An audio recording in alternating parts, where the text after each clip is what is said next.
أعوذ بالله من بسم الله الرحمن الرحيم. منګه چونکی دا سبقونه د حروف هجا منګه ویل دي صحیح ده، نو د هغې تاسو ته ما وي هغه به تاسو ته هلته وروسته میلاویږي، خو په دې کې یوه خبره چې دی دا ضروري ځکه ګڼم چې دا تاسو منګه او تاسو دا زده کړو صحیح شوه. د هر حرف دپاره 3 شیزونه زده کول ضروري دي، دا خبره ځان سره په ذهن کې کیدی. د هر حرف دپاره 3 شیزونه د الف نه والا تر د یا پورې چې دا کم حروف دي د هر حرف دپاره دا 3 شیزونه زده کول. مثال د الف دپاره، د با دپاره، د تا دپاره، د ثا دپاره، د یا پورې کم حرفونه چې دي د دې دپاره 3 شیزونه زده کول دا ضروري او لازم دي. چې تا د 3 شیزونه یاد نه نو ته نه د دې مثال نه دا پیژندې شي نه د دې تلاوت ښکلی کولی شي صحیح ده. هغه اسان دي، صرف هغه د هر شي دپاره موږ یې ښو دي دا 3 شیزونه.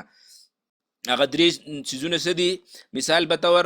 دا الف دی، نو دې الف دپاره 3 شیزونه به موږ زده کوو. یو د دې نوم به زده کوو چې آیا د دې نوم څه دی، دې له علما کرامو مشرانو دې له څه نوم یې ښودی دی. لکه مثال دا زما سره په لاس کې دا چې تاسو ته راکوم دا شی دی، دې له نوم یې ښودی دی پنسل، دې له نوم یې ښودی دی پنسل صحیح شوه. دا دواړه اوس یو شانتي دي، دا دواړه په ولاړې مثال په اوږدو باندې یو شانتي دي، په ګولوالي یو شانتي دي، رنګ یې مثال بدل دی صحیح شوه. نو دې له نوم جدا یې ښودی دی، دې له نوم جدا یې ښودی دی. د هر شي ځان ځان له نوم، دې ته پین وایي، دې ته پنسل وایي صحیح شوه. نو د هر شي ځان ځان له نوم دی. نو دقه شان د حروف هجا ځان ځان له نومونه دي صحیح ده. نو د هر شي نوم زده کول دا په موږ باندې ضروري دي چې موږ ته د دې نوم زده وي، چې مثال دا الف دی، دا با دی، دا تا دی، دا ثا ده صحیح شوه. نو نومونه موږ او تاسو له چې دی دا راځي صحیح شوه.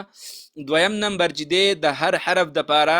دویم نمبر چې دی د هغې شکل زده کول، چې آیا د الف څنګه شکل دی، د با څنګه شکل دی، د تا څنګه شکل دی، د ثا څنګه شکل دی، د جیم څنګه شکل دی صحیح ده. نو هغه شکلونه هم موږ او تاسو له راځي. لکه دا داسې دلته داسې خلک نه ناست، دلته داسې خلک نشته دی چې هغه څه کېږي، هغه نانجانه خلک دی او دغه دا ټول ماشاءالله لیکه پړه خلک دی، خو صرف موږ دا وایو چې هر حرف موږ وپېژنو چې حرف د کم ځای نه ادا کېږي. د هغې دپاره اسانتیا دپاره زبر څنګه ویلی شي، زیر څنګه ویلی شي، پیش څنګه ویلی شي، غنه څنګه ویلی شي، د هغې دپاره دا قاعده موږ د پاکستان نه راغوښتې ده. ما ته خپل اسانه ښکاري. نو زه یم چې هر یو ملګری، هر یو پښتون که انجابې وروړي هغوی د باره کې به انشاءالله موږ په اردو کې شروع کړو، څه مسله به نه وي صحیح ده. نو چې هر ملګری زده کړي، نو یو څه زده کول دی، یو د دې نوم زده کول دی. دویم نمبر د دې شکل زده کول دی چې آیا د دې حرفونو شکل څه دی صحیح شوه. نو نومونه او شکلونه موږ ټولو له خیره راځي صحیح ده.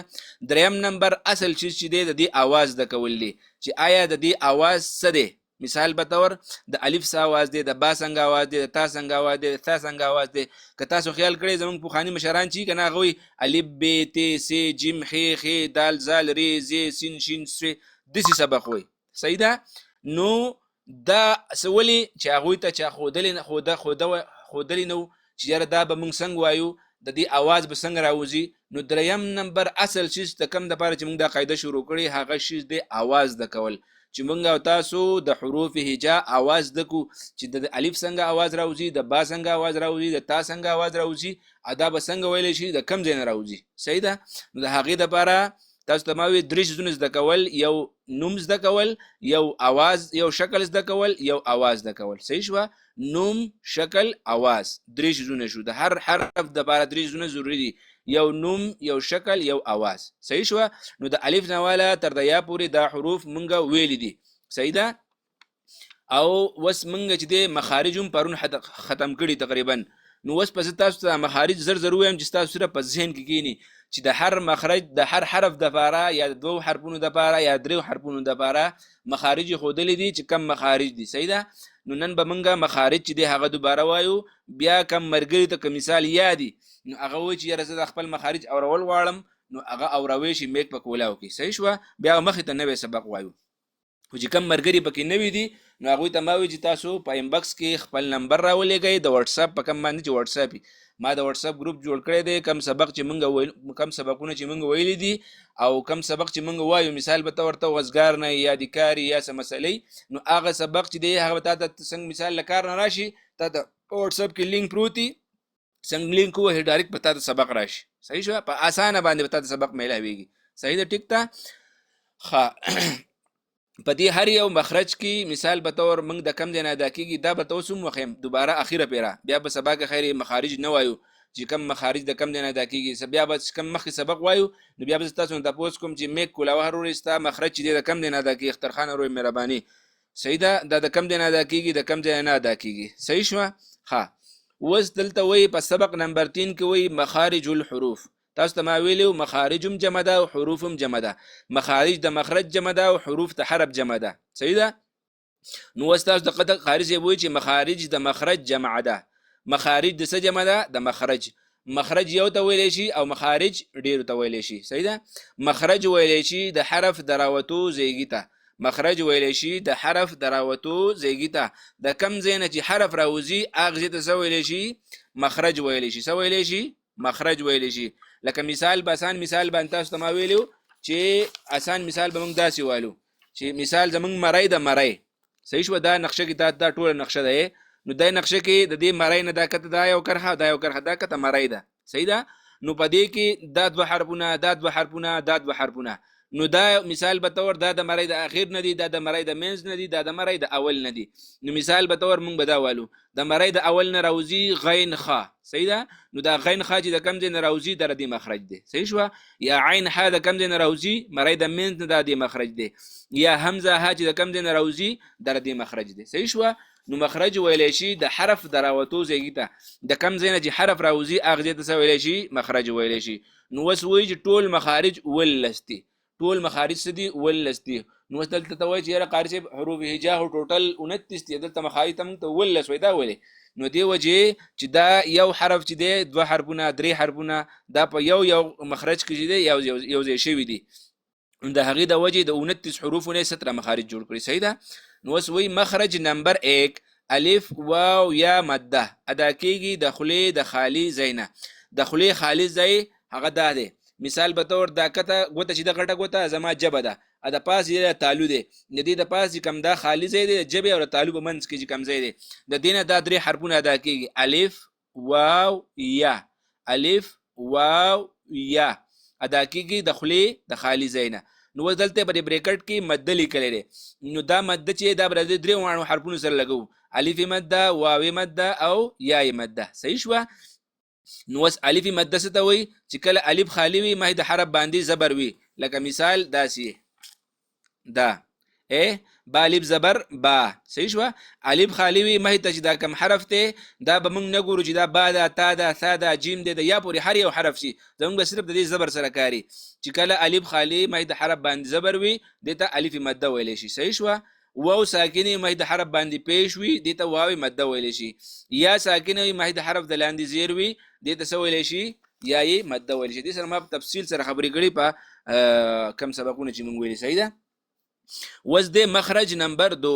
حمزه ها ادا کیږي د مړی د اخرنه حمزه ها ادا کیږي د مړی د اخرنه د مړی اخر کم ځای دی د مړی اخر تاسو مې چې کم انسان ګوته کیدی او لاندې چې کم د سورې د دینه سورینه لاندې دا ځای دا د مړی اخر دی صحیح شو نو د دوه حرفونه د کم نه کیږي حمزه ها د مړی د اخرنه مخرج نمبر 3 عین ح ادا کیږي د مړی د منځ نه د مړی منځ کم ځای دی د مړی کې چې کم اډو کې دی د اډو کې نه معمولی کته دغه اډو کې تسویل شي مړی منځ ویل شي لکه څنګه بوایو عین ح خو یا بوایو عین ح ادا کیږي د کم ځای نه د مړی د منځ نه مخرج نمبر 4 غین خ ادا کیږي د مړی د اول نه نو انسان چې کله خلق ولاو کنه او د تعلق په نظر راځي یا د انسان چې د مړی خوږیږي تخنیږي نو هغه څنګه هغه چې کوي دا چل کوي صحیح شو نو دقه زین ساده کیږي غین او خ دا کیږي ساده کیږي غین خ غین او خ دا کیږي ساده کیږي غین خ دا د مړی د اول نه دا کیږي صحیح شو نو د شپږو حرفونو ته حروف حلقي وایي کوم شپږو حرفونو ته مهرباني کوم شپږو حرفونو ته حمزه ها عین ح او غین خ د شپږو حرفونو ته حروف حلقي وایي ولی وته حروف حلقي وایي چې دا د مړی نه ادا کیږي لکه د نقشه کې تاسو ګورئ دا مرای ده پکته د دې تور شي نه پکته دا مرای ده صحیح ده پکته چې کوم مرای تلی نو دغه درېونه حرفونه د دې مرای نه ادا کیږي د دې وجه د سویل شي حروف حلقي وتویل شي ګوره همزه ها د مرای د اخرنا عین ح د مرای د منځنا او غین خ د مرای د اولنا نو دیش په حرفونو د سویل شي حروف حلقي وتویل شي صحیح شو وز من وایو مخرج نمبر 5 قاف ادا کیږي د جبې د ویخ او د برا تالونه قاف ادا کیږي د جبې د ویخ او د برا تالونه نو جبې ویخ کم ځای دی د جبې ویخ چې کمی سینې طرف ته کمی جبې ویخ دی کنه د اغه ځای نه چې دی قاف ادا کیږي صحیح شو لکه مثال به تور دا لاس په سما واله دا لاس دا جبه سره دا لاس زما سره جبه ده دا جبې سره دی دا دنه کم مړی طرف ته چې کم جبه ده اواز کټ کیږي اواز صحیح نه درځي ټیک دی غارسي ها د مرګري وی اواز کټ کیږي صحیح ده ها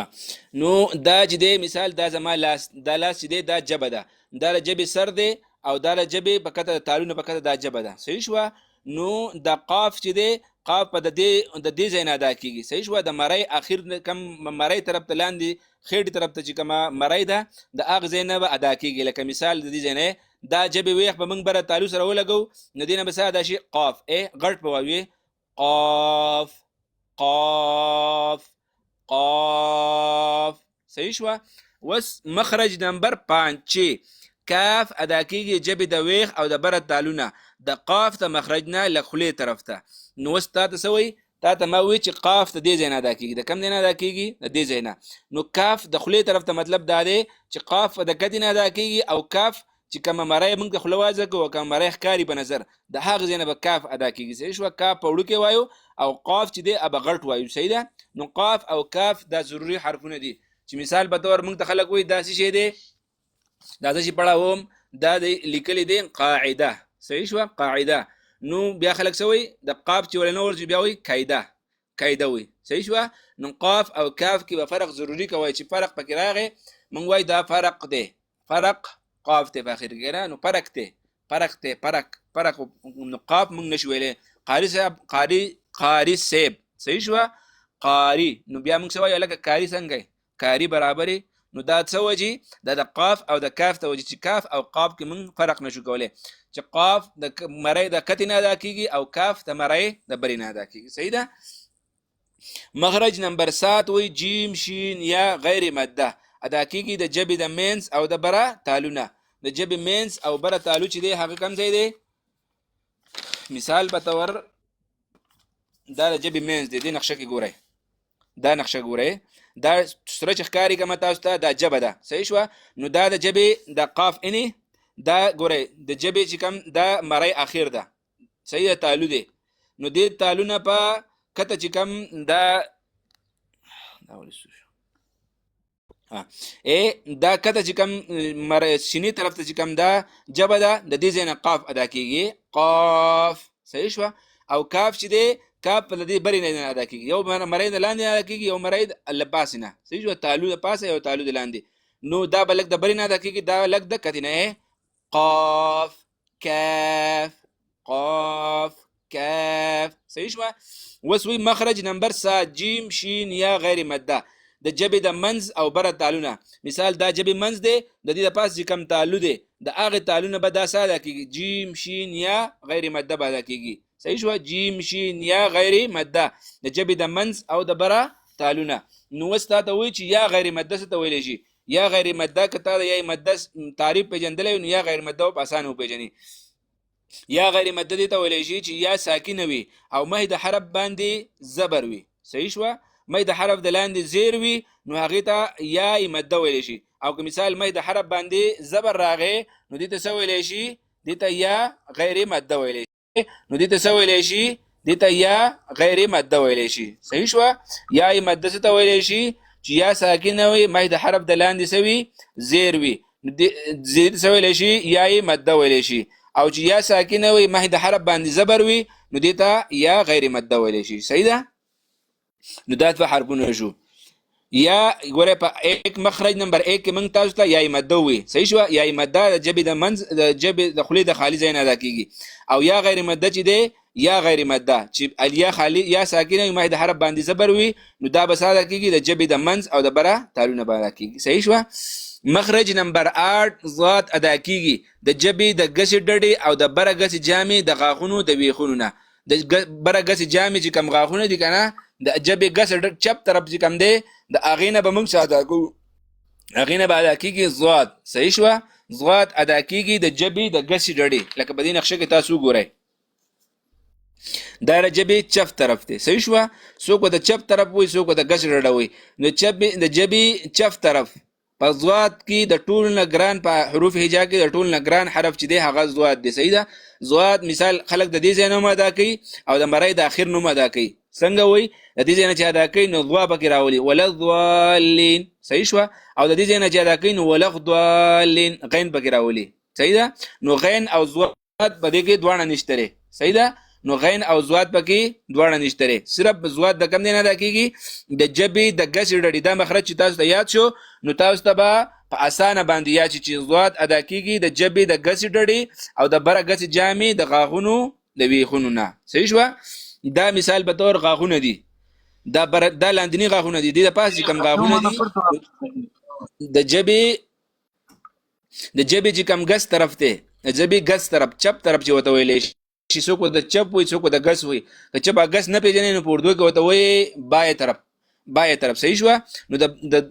چپ طرف نه چې کم د جبه ده نو دا جواب موږ بره چې کم غاغونه د هغه د ویخونو سره لګو او دینه به ادا کو ضاد صحیح شو د ضاد مخرج به ضروري یادوي دا تاسو ته یاد شي صحیح ده د ضاد مخرج ګران دی دا ولغضالین او ولغضالین چې خلک وي دا غلط دي لکه په یو کې غین راولي او په یو کې سره راولي ضوا راولي نو صحیح شو ضوا او غین پکې دواړه نشته نو سبا وایو ولضالین چې مثال مونږه د جبه د چپ طرف سره ولګوله د جبې چپ طرف د بری غاغونو سره ولګوله نو دینه به ساده شي ضاد صحیح شو د ضاد مخرج چې شو ضاد ادا کیږي د جبې د غسې ډډې او د بره غسې جامې د غاغونو د ویخونو نه صحیح شو مخرج نمبر 9 چې شو مخرج نمبر 9 او 10 او 11 صحیح شو 10 او 11 دا درې وانه مخرجونه چې دي ته قریب المخرج ویل شي یو مثال به تور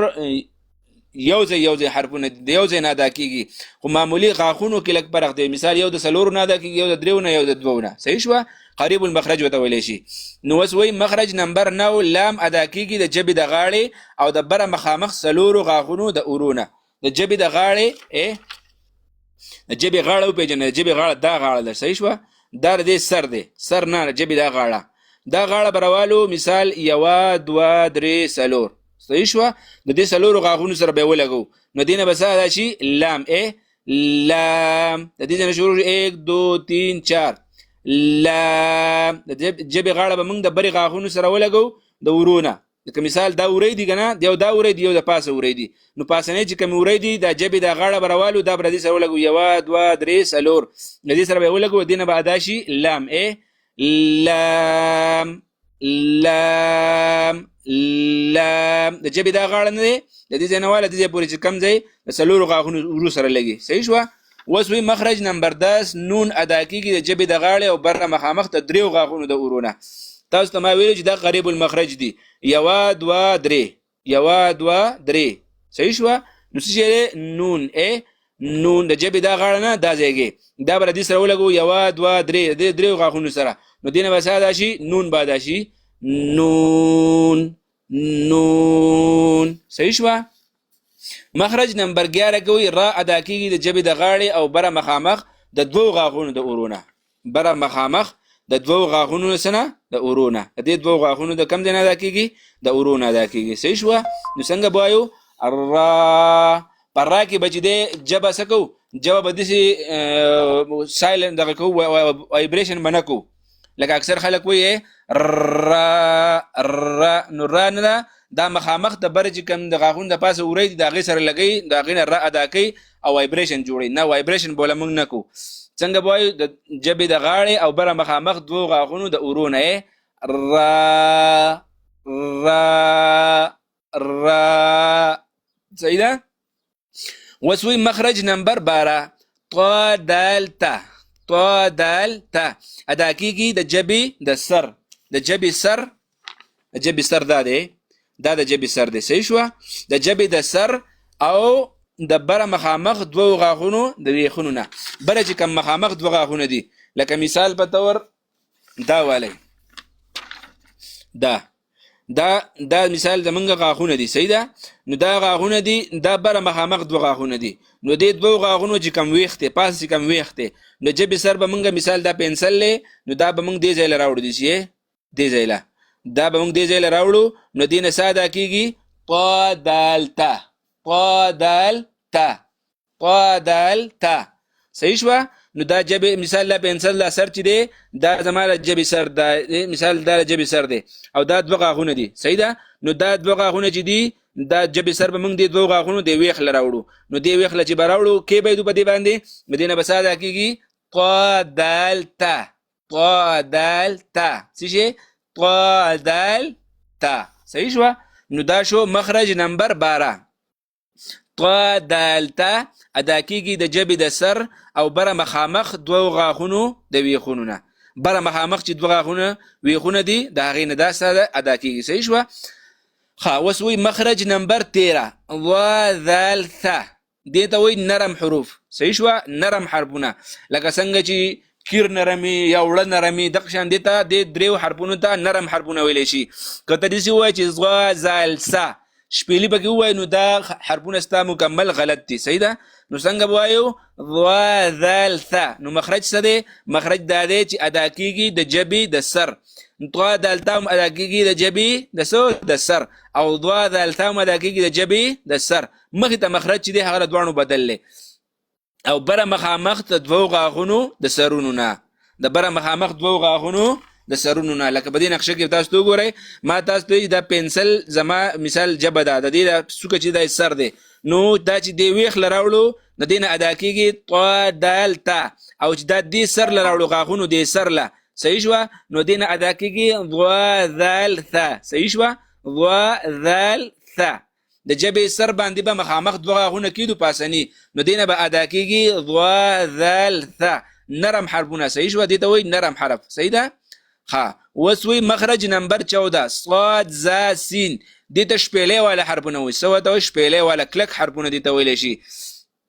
ادا کېږي د جبې د سر صحیح شوه دا هم د جبې د سر نه ادا کېږي مخرج نمبر 12 مخرج نمبر 13 او مخرج نمبر 14 درې واړه د جبې د سر نه ادا کېږي بیا وروسته چې کوم مخرج دی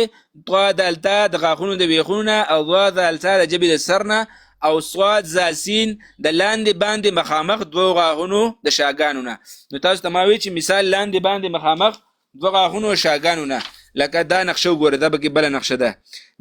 دا یو غاښ دی دا دوه غاښونه دي یوه دوه درې څلور د دې څلورو غاښونو چې کم شاته کم طرف دی د هغې نه به جبه د هغې سره لګو د هغې نه به صاد زا سین ادا کېږي لکه مثال دوه دا غاښونه شو دوه د دې د پاسه غاښونه شو د دې نه به څه ادا کېږي صاد زا سین په دې کې به شپېلې روبه صحیح ده کلک په وایو صاد زا سین صحیح ده مخکې وایي مخرج نمبر 15 تاسو ته ما ویلي چې په 15 کې چې کومه پا ده په 15 کې په 15 داسې لیکلی شي 15 صحیح شوه